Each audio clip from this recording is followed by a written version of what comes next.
Hello guys, আমরা এখন যাচ্ছি আলু তুলতে। এই দেখো বালতি, আলু বুনি, আর এই যে আমি। এখন আমরা যাচ্ছি করতে করতে পায়ে। হলো আমরা কিউটি একটু। এখন আমরা এই আলু খেতে এসে পড়েছি। এখন আমরা আলু তুলবো, তোমরা দেখতে থাকো আমরা কি কি কিরকম কিরকম আলু উঠাই।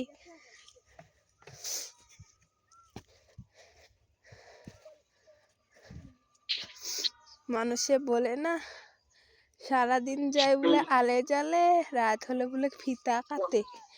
এই দশা হয়েছে আমরা দুজনের। এখন আমরা সন্ধ্যাবেলা আলু তুলতে এসেছি। সারাদিন এমনি বসে আছিলাম, এখন আলু তুলতে আসি।